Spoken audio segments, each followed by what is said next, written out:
minutes past 9. The Radio Wammo Breakfast. Game junkie, Gerard Campbell. It's going to be a short-term visit, man. We're just going to get in. I'm going to get some new powers. And then we're going to come right back.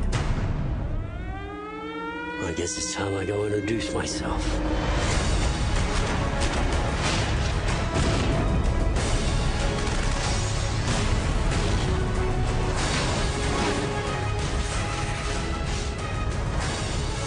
The game we're looking at this morning with the Gerard Campbell Game Junkie at stuff.co.nz is Infamous 2.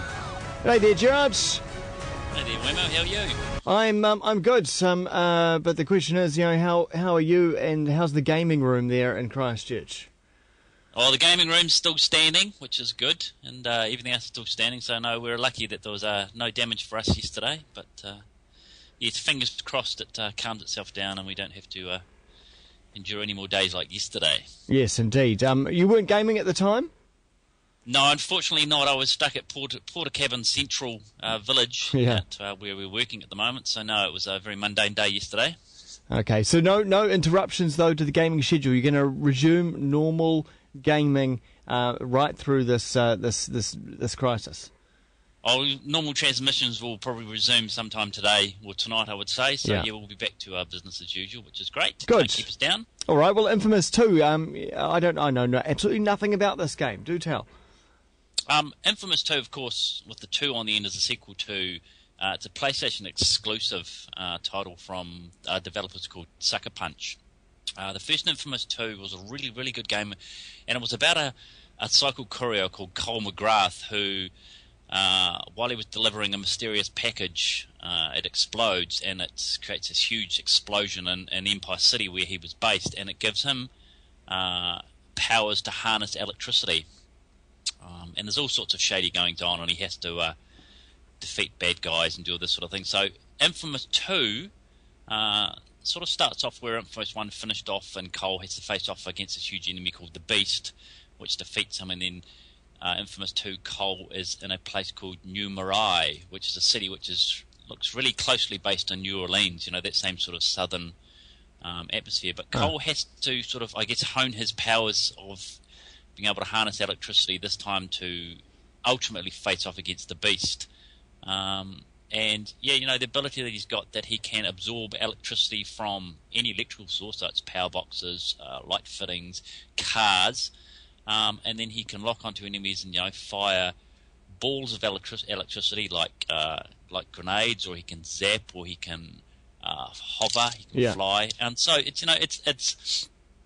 a nice strong superpower ability to have. But like Empire City at the start after the big explosion, then New Marais, as a city under crisis as well, there's a virus going around, there's armed militia terrorizing the citizens, and parts of the city have no power, so Cole has to, as part of his, I guess, tasks to get himself up to strength, face the Beast, has to restart power back to the blackened city parts. So he sort of makes his way through sort of swamps and darkened cities and industrial areas.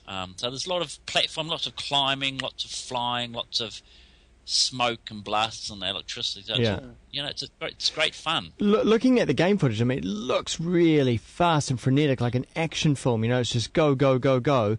Is that quite fluid? Is it quite obvious that you're running along now, you see a power line, pretty sure I have to just quickly jump on that, and then you go again?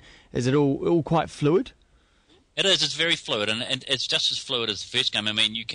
You can guide Cole up the side of a building along a rooftop, and then if you see an electricity cable running between two buildings, you can just jump onto that. He'll glide across it, and then you can jump onto the next one. So it's very fluid. So you can start to string moves together so that you can fly across, grind across one cable, use his hover ability across the rooftop, jump onto the next one. So it's very, very fluid, and it's a sort of game that you want to be using the rooftops a lot. So, you're going to be bounding from rooftop to rooftop, from balcony to balcony.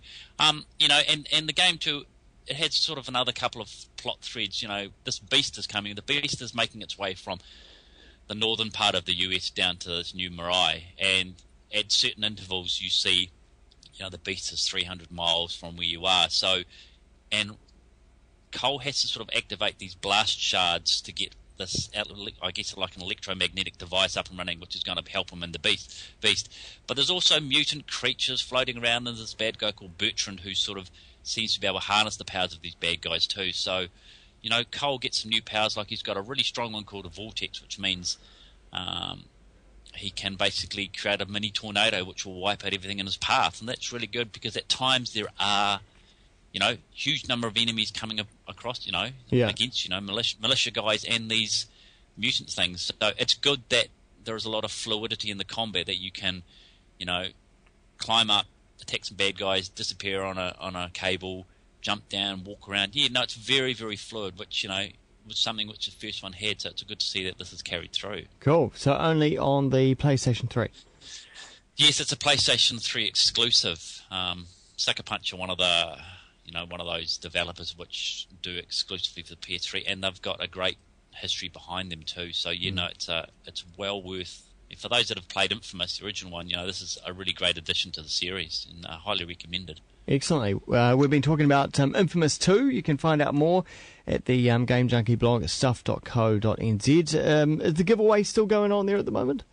Yes, the giveaway. There's a giveaway. We're giving away 3 copies of InFAMOUS 2 and plus a T-shirt with each one. And I'm going to draw that on Thursday. I've managed to rope my dear wife, Mrs. Game Junkie, in to cool. help with the voting on that one.